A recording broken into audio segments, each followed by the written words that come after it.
They taxed the air and called it gratitude. Commander Eva Rostova stood on the observation deck of the UNS Lex Talionis, watching the world called Viridian Prime shimmer below. It was a jewel of a planet swaddled in vibrant green and sapphire blue, yet its people were suffocating. The Lex was a saint ship, a vessel of ledger and law, not a warship. Its mission was to teach to account and to mirror injustice until it corrected itself.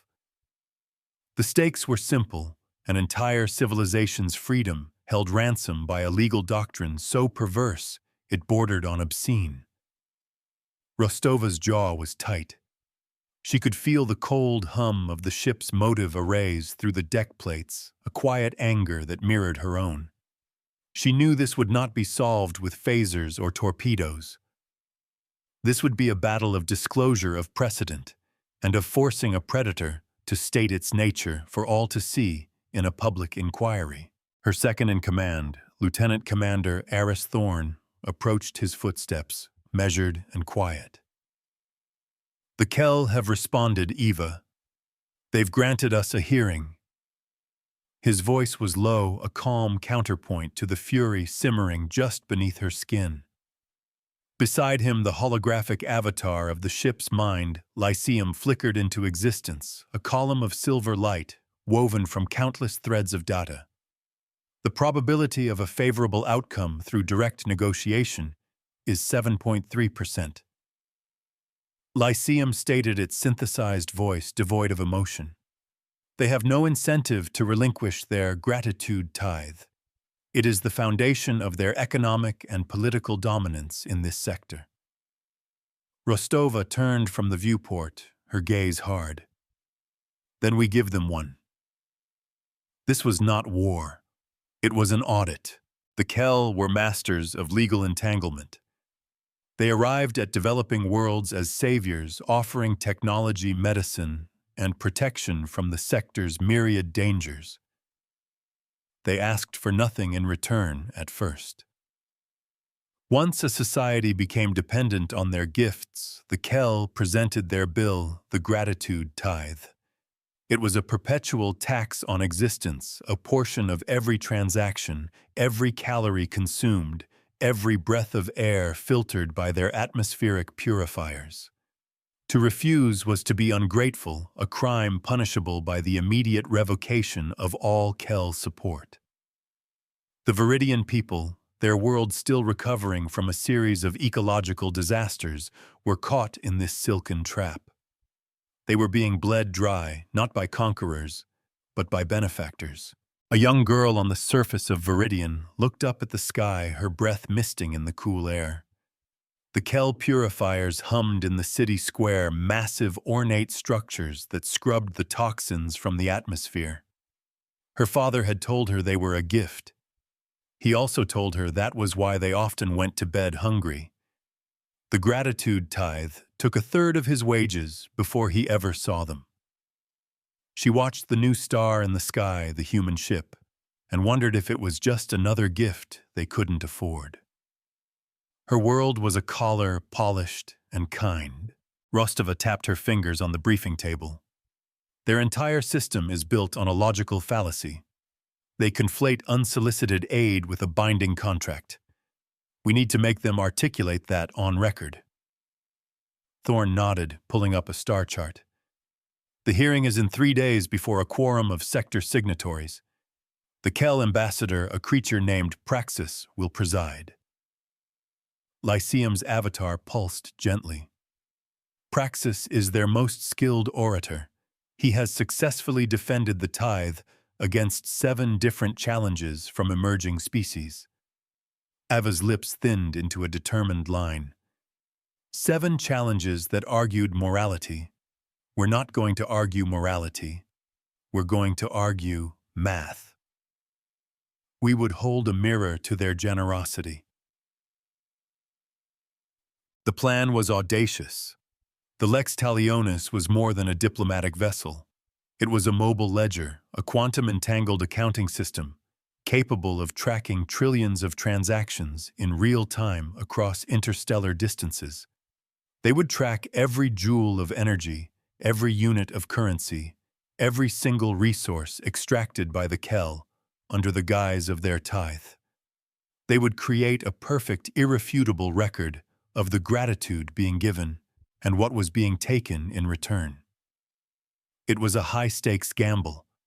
If they were discovered, the Kel would paint them as spies, as aggressors, violating the very sector laws they claimed to uphold. The cost of failure was not just their own expulsion, but the permanent cementing of Viridian servitude. Before the hearing, Rostova authorized a series of targeted data releases. They were small, innocuous packets of information delivered to Viridian public networks. One showed the efficiency of human atmospheric scrubbers compared to Kel technology.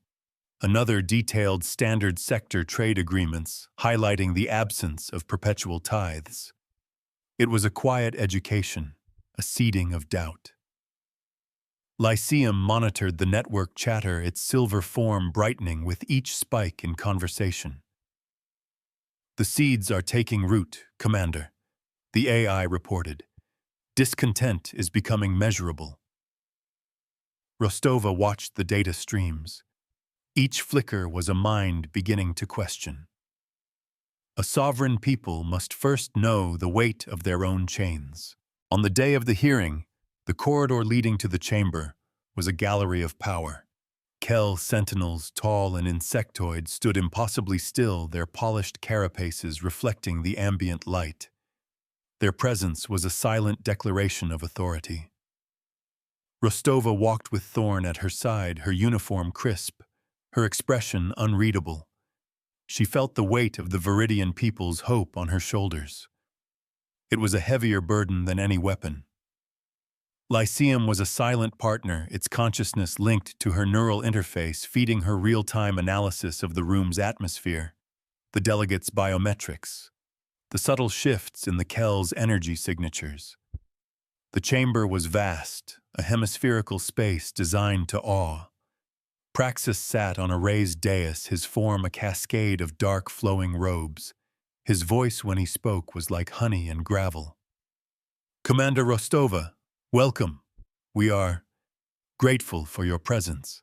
The insincerity was a physical force in the room. Rostova inclined her head, a gesture of respect that cost her nothing and conceded even less. "Ambassador Praxis, the United Nations of Sol is honored to be heard." She kept her tone even professional. The game had begun. She would not rise to the bait. The quorum of delegates, representing a dozen different species, watched with a mixture of curiosity and skepticism. Most had accepted the gratitude tithe as a strange but legitimate Kel custom. They saw the humans as naive newcomers meddling in affairs they didn't understand. It was time to teach them a new kind of math. Praxis began by extolling the virtues of Kel benevolence. He painted a picture of a compassionate, advanced society lifting up its less fortunate neighbors. He spoke of the Viridian people with paternalistic affection, calling them our cherished wards. "We ask for so little in return." Praxis purred, his multifaceted eyes sweeping across the assembly. "A simple acknowledgement of our aid.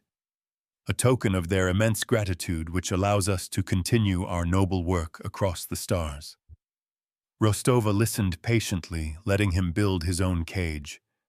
Lyceum fed a constant stream of data into her mind, the exact value of the resources extracted from Viridian Prime. In the last cycle, the net energy deficit, the planet was running the rising rates of malnutrition while in its outer territories. A Viridian elder watched the broadcast from a communal hall, his face etched with lines of worry. He remembered when the Kel arrived. He remembered the hope they brought, the way their machines cleansed the skies. He also remembered the slow, creeping despair as the tithe tightened its grip. He saw the human commander so small and defiant, and felt a flicker of something he hadn't felt in years. It was a dangerous, fragile thing. Hope was the most heavily taxed commodity of all. When it was her turn to speak, Rostova did not approach the center of the floor. She remained where she was, a subtle refusal to play by his rules. Ambassador Praxis speaks of gratitude. Let us quantify this gratitude. Let us put it on a ledger for all to see. A massive holographic display bloomed to life behind her. It was a simple two-column table. On one side, Kel aid rendered. On the other, Viridian tithe paid. The Kel side began to populate with items atmospheric processors, medical supplies, infrastructure technology. Each was assigned a fair market value cross-referenced with Galactic standard pricing. Thorne had worked tirelessly with Lyceum to ensure every number was unassailable. The delegates murmured. This was an unexpected approach. Praxis watched a flicker of irritation crossing his features. He had expected a debate on ethics, a plea for mercy. He was prepared for that. He was not prepared for an audit. A crude and simplistic measure, Commander, he said, his voice losing some of its warmth. How can one put a price on a child's life saved on a world given a new dawn?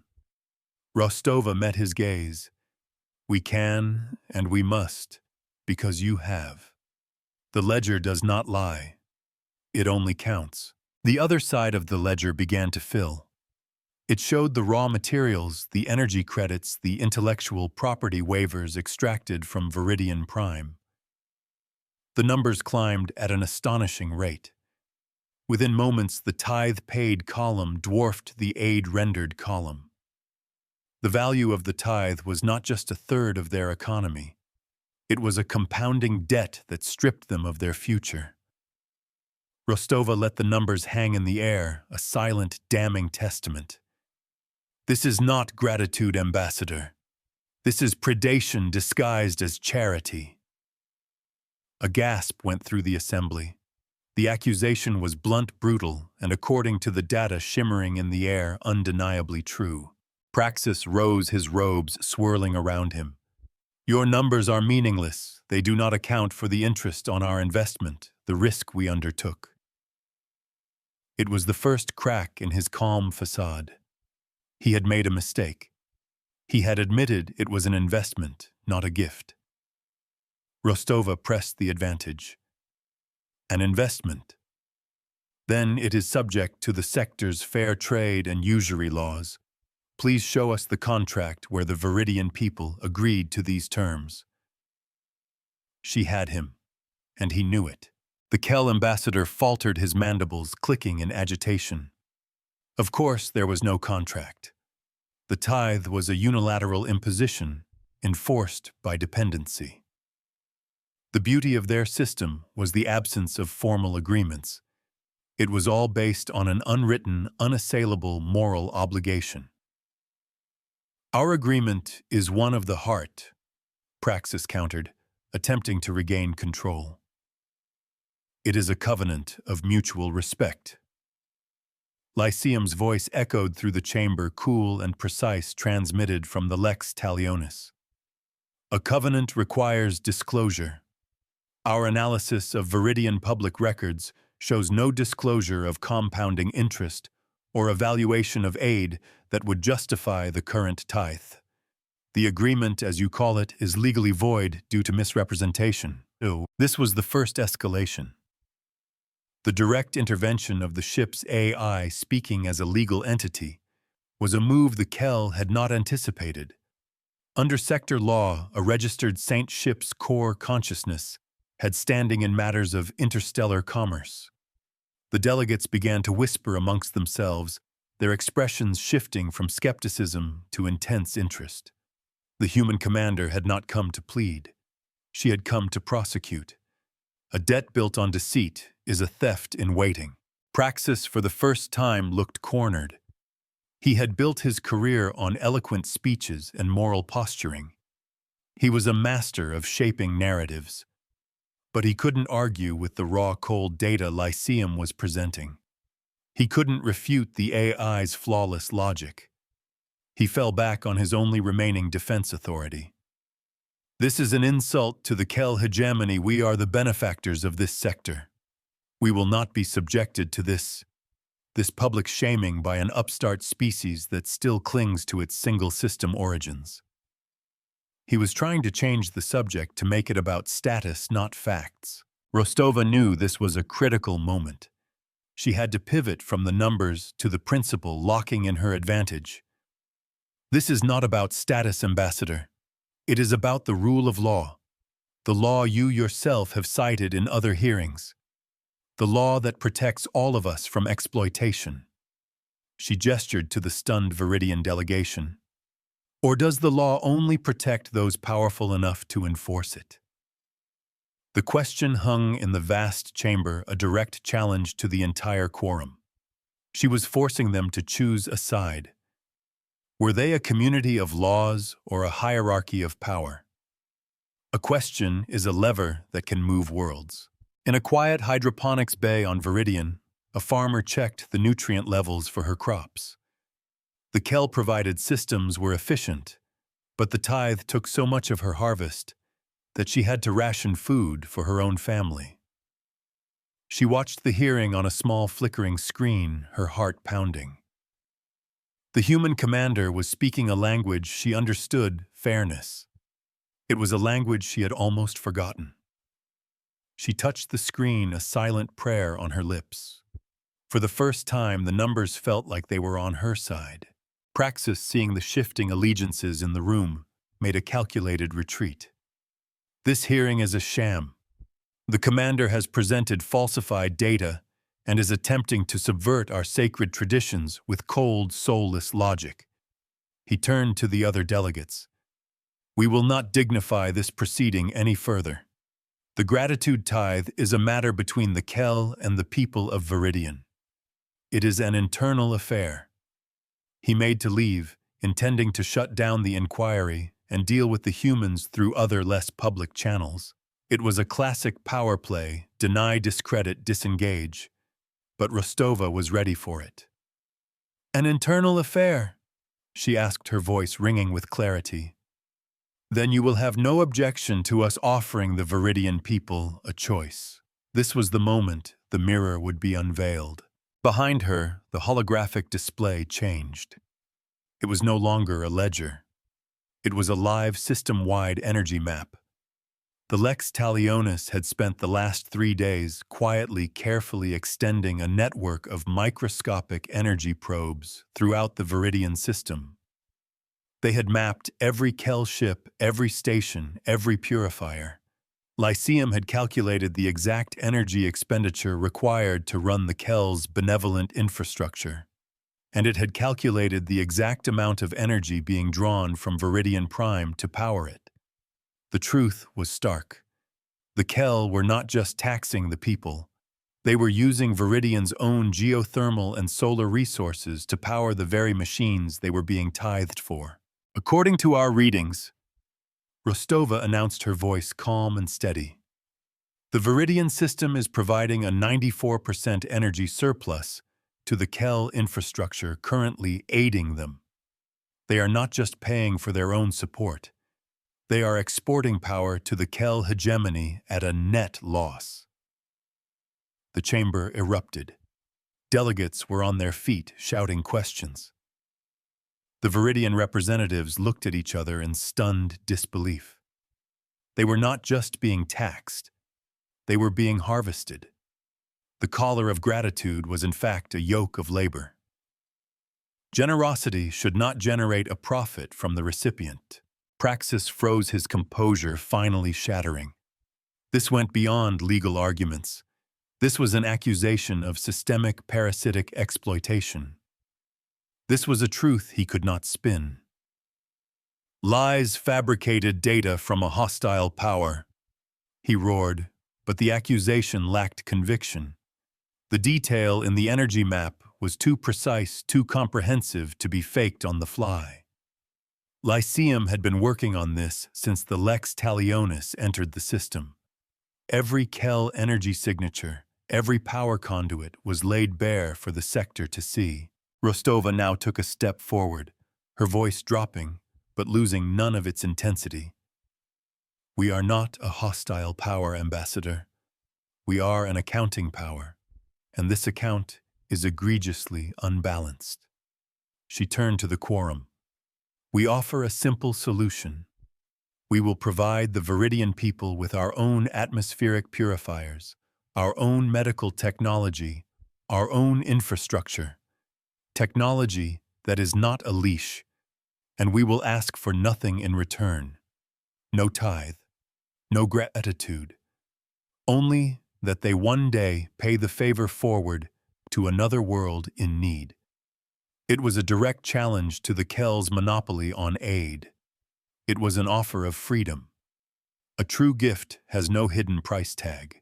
The Kel ambassador looked at her, his multifaceted eyes burning with a cold fire. He knew he was losing. The moral high ground had crumbled beneath his feet, and the foundation of his legal argument had been exposed as fraudulent. The other delegates were no longer looking at him with deference. They were looking at him with suspicion, with dawning contempt. They were all reevaluating their own dealings with the Kel. How many other grateful worlds were actually power colonies? The implications were staggering. Aboard the Lex Talionis, Aris Thorn monitored the ship's systems. Energy readings are stable. The mirror array is charged and ready, Commander. The mirror array was the Saint ship's ultimate legal tool. It wasn't a weapon. It was an accounting device of immense power. It could redirect energy, but more importantly, it could redirect liability. It could take a bill and return it to the sender with every item verified and every cost accounted for. Stand by to execute on my command, Aris. Rostova said, her voice a low murmur through her comm link. We're about to deliver the receipt. The universe demands balanced books. Back in the chamber, Praxis made one last desperate gambit. He activated a private comm channel to his fleet commander. Stage a power fluctuation at the capital's atmospheric purifier. A minor one, a reminder of their dependency. It was a thuggish move, a threat veiled as a technical glitch. He wanted to show the Viridians and the Quorum what would happen if the Kel's generosity was withdrawn. A few minutes of choking air would bring them back in line. It had worked on other worlds, but Lyceum was monitoring all Kel frequencies. The AI's silver avatar appeared beside Rostova, its form rigid. Commander, the Kel are attempting to sabotage the primary purifier in the Viridian capital. Rostova's eyes narrowed. The Kel had escalated from legal manipulation to direct harm. They had crossed a line. Praxis, she said, her voice cutting through the noise of the chamber. You have just been witnessed attempting to blackmail an entire city by threatening their air supply. This inquiry is now a criminal investigation. She looked directly at the Quorum leader. We invoke Sector Code 7, the doctrine of proportional response. This was the second escalation, and it was hers. Proportional response was a rarely used but powerful legal tool. It allowed an aggrieved party to mirror an action back upon the aggressor, not as punishment, but as a demonstration of consequence. It was the ultimate, what if this were done to you clause in sector law. The delegates stared wide-eyed. They were about to witness something no one had seen in a generation. A debt of pain must be paid in kind. Lyceum, Rostova commanded, her voice ringing with authority. Target the Kel delegation's life support systems. Match the atmospheric degradation profile of the Viridian capital purifier 1-to-1. Show them the cost of their gratitude. The AI's voice replied, instantly audible to the entire chamber. Acknowledged. Mirroring liability. The bill is now due. On the dais. Praxis's robe suddenly seemed less imposing. A soft alarm began to chime from the Kel section of the chamber. The air, once crisp and perfectly oxygenated, grew thin and acrid. The smell of ozone filled the space around the Kel delegates. Their breathing became labored. Panic began to set in their multifaceted eyes. They were experiencing exactly what they had intended to inflict upon millions of Viridians. It wasn't fatal, not yet. It was just a taste, a reminder. a perfectly balanced, legally sanctioned receipt for services rendered. Rostova stood perfectly still, watching them. She was not a warrior. She was a creditor, and the debt was finally being called in. The best lesson is the one you teach yourself. The leader of the quorum, a large crystalline entity named Xylar, slammed its gavel. The sound cracked through the chamber. The inquiry is suspended. Commander Rostova, cease this action at once. Rostova did not look away from Praxis, who was now clutching his throat, his composure gone, replaced by raw animal fear. The action is not an attack, she stated calmly, her voice echoing in the tense silence. It is a legal reflection. Under Code 7, it will cease the moment the original hostile action ceases. All eyes turned to Praxis. The choice was his. He could end this for himself and for the people of Viridian with a single word. The Kel ambassador, gasping for air, looked at the faces of the other delegates. He saw no sympathy. He saw only judgment. He saw the end of his career, the fall of his house, the unraveling of a century of Kel economic policy. The gratitude tithe was built on a lie, and that lie had just been suffocated by the truth. He raised a trembling hand and croaked a single word into his calm. Abort. Instantly, the alarms on Viridian Prime went silent. The atmospheric purifiers stabilized, and in the chamber, the air in the Kel delegation's area returned to normal. The reflection was complete. The lesson had been delivered. Justice, like energy, can be redirected. A junior officer on the Lex Talionis bridge let out a breath he didn't realize he'd been holding. He watched the biometric readouts from the chamber stabilize. He had trained for years on a Saint ship, learning the intricacies of interstellar law and economic warfare. He had always known intellectually what the ship was capable of. But seeing it in action, seeing the raw power of a perfectly executed legal maneuver, was something else entirely. It was terrifying, and it was beautiful. This fleet teaches by numbers and remembers by ledgers, never by collars. Rostova lowered her hand, the tension leaving her shoulders. The first phase was over. She had compelled them to speak their method. She had exposed their predation, and she had mirrored their cruelty back at them in a way that the entire sector had witnessed. But it wasn't over. She had won the hearing, but she hadn't secured Viridian's freedom. The Kel were wounded, embarrassed, but they were not defeated. Their fleet still sat in orbit. Their infrastructure was still woven into the fabric of Viridian society. The next step would be harder. It would involve untangling a century of dependence without killing the patient. A cage, even a gilded one, must be dismantled one bar at a time. Praxis, having recovered his breath, straightened his robes. His face was a mask of cold fury. The honeyed words were gone. The paternalistic charm had vanished. What was left was the predator she had known was there all along. "This is not over-human," he hissed, his voice raw. "You have made an enemy of the Kel hegemony today. We will not forget this." Rostova met his glare without flinching. "We are not asking you to forget. We are asking you to account. There is a difference." She turned back to the quorum. The United Nations of Seoul now formally petitions this body to oversee the full and complete audit of the Kel's Gratitude Tithe program, not just on Viridian, but on every world they claim to aid. We will provide the accounting tools. It was a brilliant stroke. She had transformed a bilateral dispute into a sector-wide investigation. She had deputized the entire quorum. Xylar, the crystalline leader, looked at the other delegates who nodded in unison. The evidence was too compelling to ignore, the public demonstration too powerful. "The petition is granted," Xylar announced, its voice resonating with newfound authority. "The Kel hegemony will submit to a full audit. Their assets in the Viridian system are hereby frozen pending the outcome of the investigation.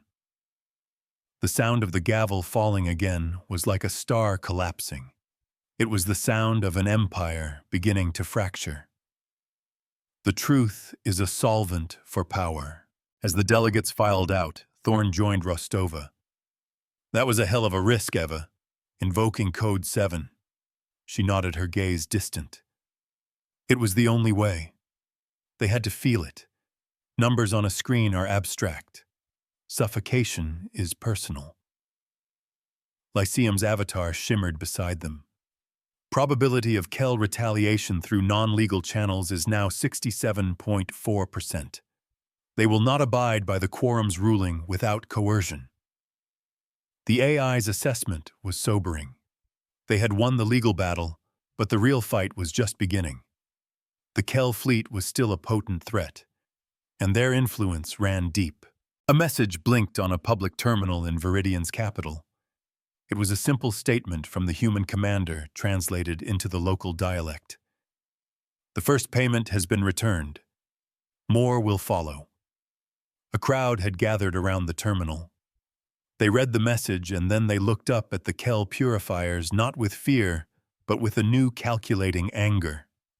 They were starting to see the machines not as gifts, but as assets. Their assets. The shift was mental, but it was the most important one of all. Ownership begins with a change in perspective. Rostova walked back to the ship's shuttle, the corridor now feeling different. The Kell sentinels were still there, but their authority was diminished. They were no longer guardians. They were guards watching over a crumbling facade. She knew the cost of this victory would be high. The Kell would not go quietly. There would be reprisals attempts to discredit her and the Lex political and economic pressure. But the precedent had been set.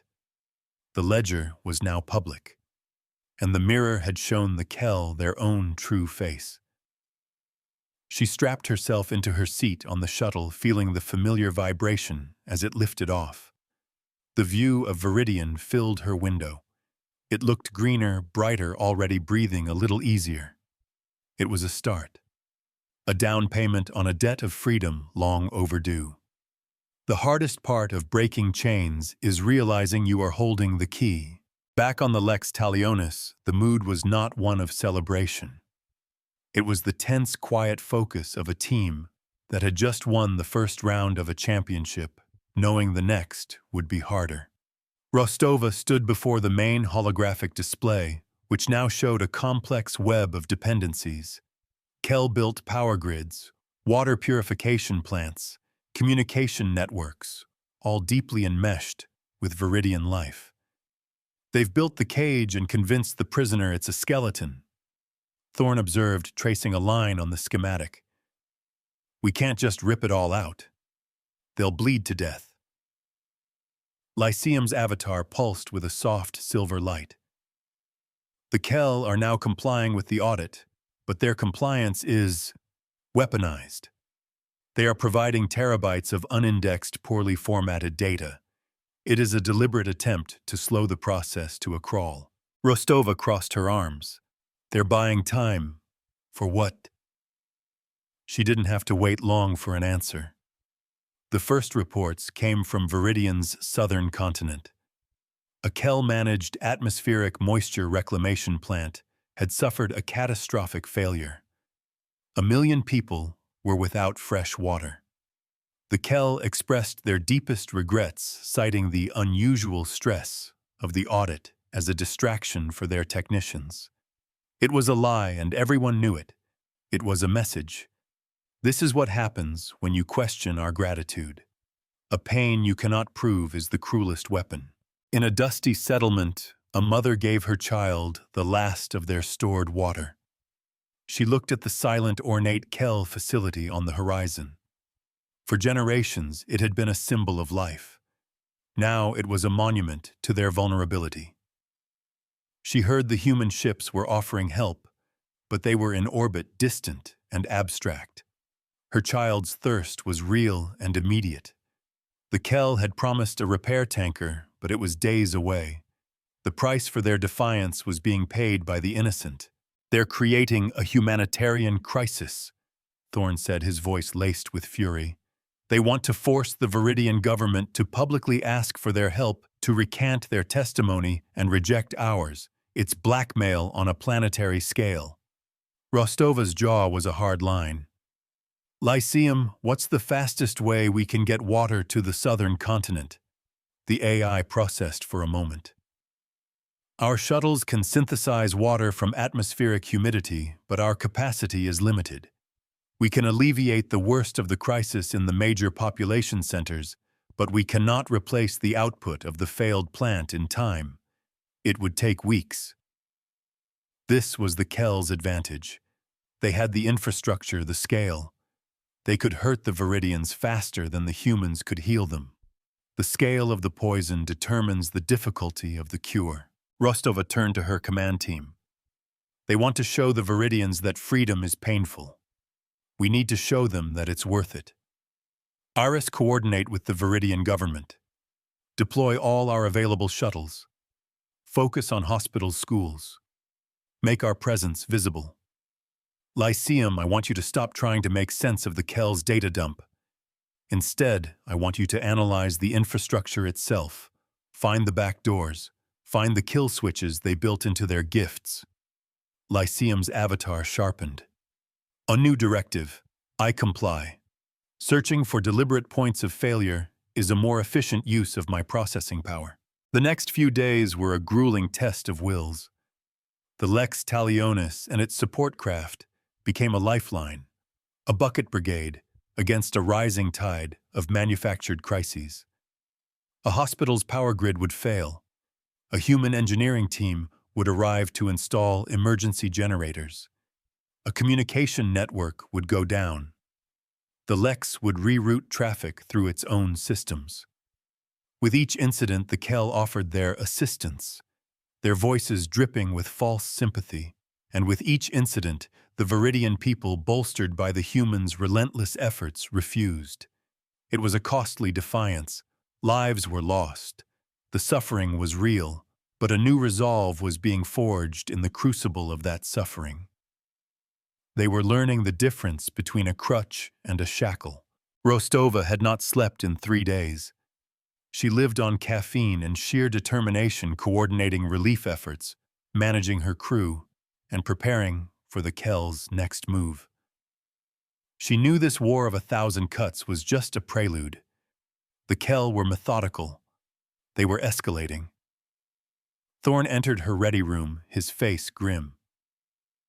"Ava, we have a problem. A big one." He brought up a new display.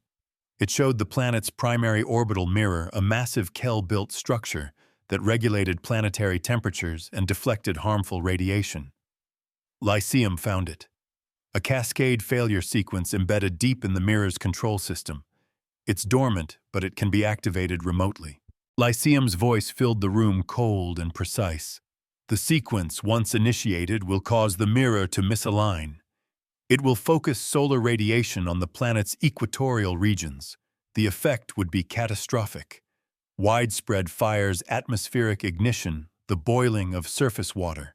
It would render the planet uninhabitable within 12 hours. This was it. The final unthinkable threat. The Kel had built a self-destruct mechanism for the entire world. It was the ultimate expression of their philosophy: if you are not grateful for our gift, then we will take it back, even if it means destroying you with it. A gift that can be revoked at will is not a gift. It is a leash. Can we disable it?" Rostova asked, her voice dangerously quiet. "Negative," Lyceum replied. "The code is entangled with the mirror's core functions. Any attempt to remove it without the proper authorization keys would trigger it immediately. It is a dead man's switch on a planetary scale." Thorne paced the room. "So we're hostages. The entire planet is a hostage. The moment we make a move to permanently replace their infrastructure, or the moment the audit gets too close to their core secrets, they flip the switch." The room was silent. The scale of the Kel's malevolence was breathtaking. They had engineered a checkmate. Rostova stood motionless for a full minute, her mind racing. They couldn't back down. They couldn't surrender Viridian to this. She looked at the schematic of the orbital mirror, at the lines of energy flowing through it. And then she saw it. An idea so audacious, so insane, it just might work. Lyceum, she said slowly. The mirror focuses energy. The Lex Talionis is a saint ship. Our primary function is accounting, but we do that by manipulating vast amounts of energy. Tell me about the mirror array. Thorn stopped pacing. Eva, what are you thinking? You do not break a cage. You repurpose it. The mirror array is the heart of the ship, Lyceum stated. It allows us to perform the proportional response as demonstrated at the inquiry. It can absorb, store, and redirect nearly any form of energy. Its primary function, however, is to interface with interstellar ledgers using precisely modulated energy streams to record and verify transactions across light years. Rostova's lips curved into a faint, dangerous smile. Exactly. It's an accounting tool, and we have a very, very large bill to deliver. She turned to Thorn. They think the orbital mirror is their weapon. We're going to make it our delivery system. The plan was the culmination of everything the Lex Talionis was built for. It was a legal maneuver, an energy transfer, and an audit all rolled into one. Lyceum had by now gathered enough data from the infrastructure to create a complete, unassailable accounting of the Kel's exploitation of Viridian. Not just the tithe, but the stolen energy, the resources taken under false pretenses, the calculated damages from their sabotage. The total was astronomical, a debt that would stagger the Kel hegemony. This was the third and final escalation. They would not just ask for restitution, they would collect it. In the end, all debts must be paid. A Kel technician on their flagship, the Benevolent Hand, noticed an anomaly. The human ship, the Lex Talionis, was moving into a new orbital position directly between Viridian and its sun. It was also beginning to emit a massive broad-spectrum energy field. He reported it to his superior, who reported it to Praxis. The ambassador, his face still a mask of bitter resentment, watched the human ship on his main viewer. "What are they doing?" he demanded. It looks like they're charging a weapon," an officer stammered. Praxis sneered. "Fools.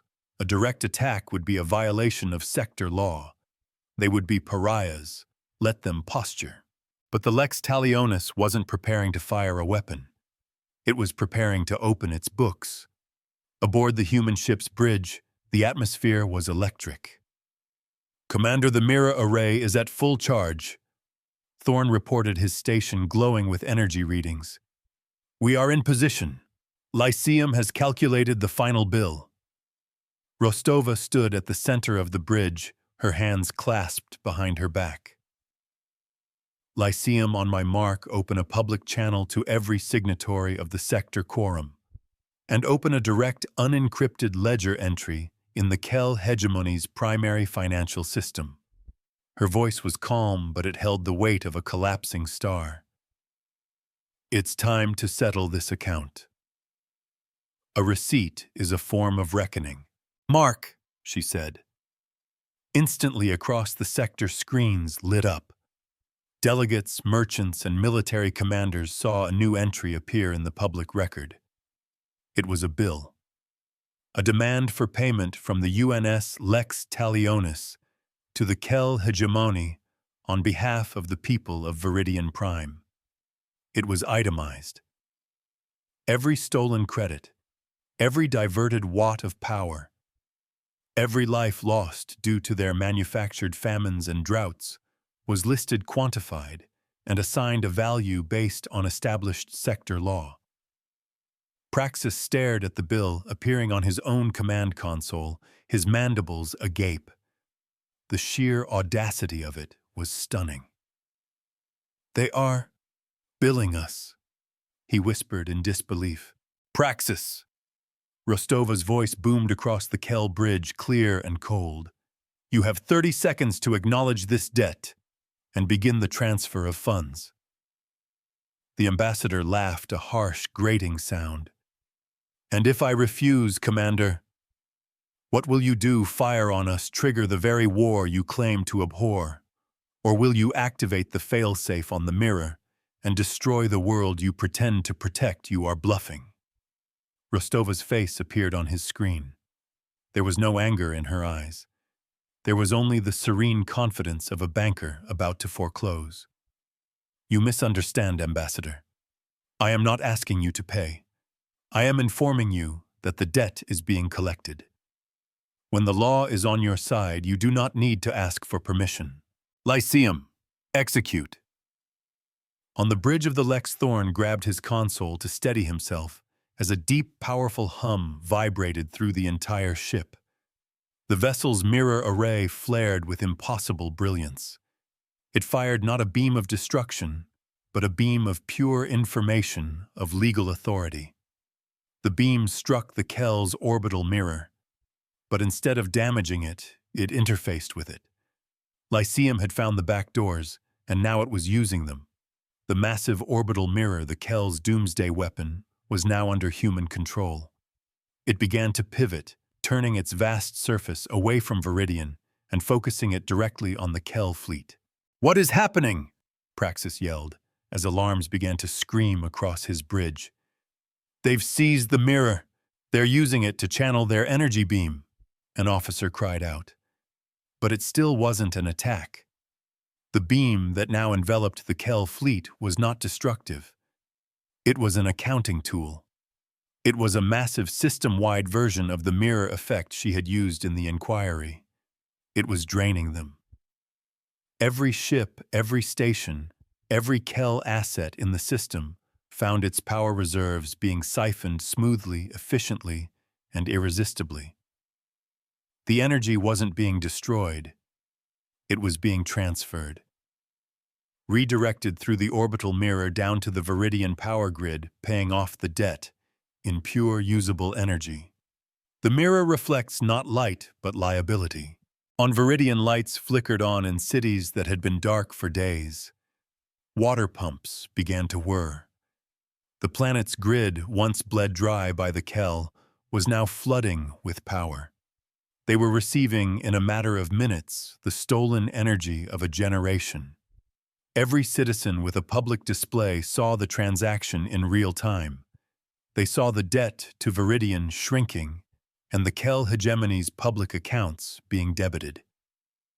It was the most visible, most undeniable act of restitution the sector had ever seen. A debt was not just being recorded, it was being paid with interest. Praxis watched his fleet's power levels plummet. They were being rendered inert not by torpedoes, but by an accountant. Activate the mirror failsafe, he shrieked in a final desperate act of spite. If we are to be ruined, they will burn with us. The command was sent. But nothing happened. Rostova's voice came over the comm again, laced with a cold pity. We control the mirror now, Praxis. We also control the failsafe. It has been permanently disabled. Your last threat, like your first gift, has been revealed as hollow. Checkmate. The cost of victory was not without its price. The Lex Talionis shuddered under the immense strain of channeling so much power. A conduit overloaded on the engineering deck, injuring 3 crewmen, Thorn among them, as he rushed to contain the breach. The ship itself would require months of repair. It was a tangible wound, a reminder that even bloodless victories leave scars. Furthermore, Rostova knew she had established a new aggressive doctrine for human intervention. The sector would see them as either saviors or dangerous auditors, and that reputation would follow them. A bold precedent is a burden for the future.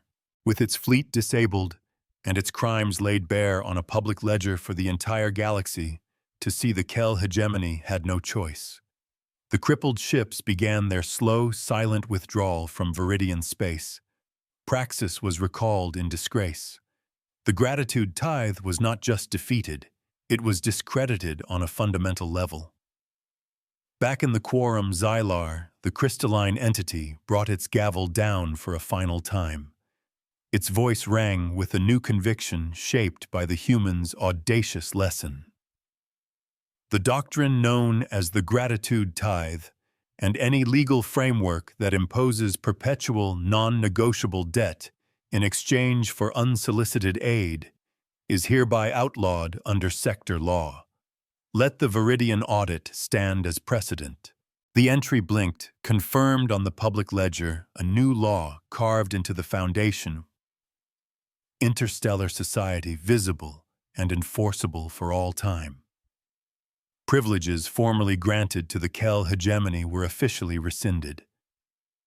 The mirror arrays of the UNS Lex Talionis, having completed their work, finally began to dim their brilliant light, fading back into the quiet hum of a ship that had fulfilled its purpose. Eva Rostova stood on the observation deck once more, looking down at Viridian Prime.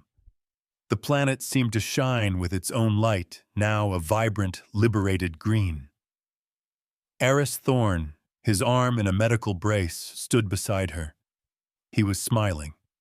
She allowed herself a small, weary smile in return. The cost had been high, but the books were finally balanced. True generosity isn't a gift given to create a debt. It is an investment in the freedom of another, an act of faith that they will one day choose to pay it forward, not because they must, but because they can. We did not come to conquer. We came to collect. A debt paid in full is the only true gratitude.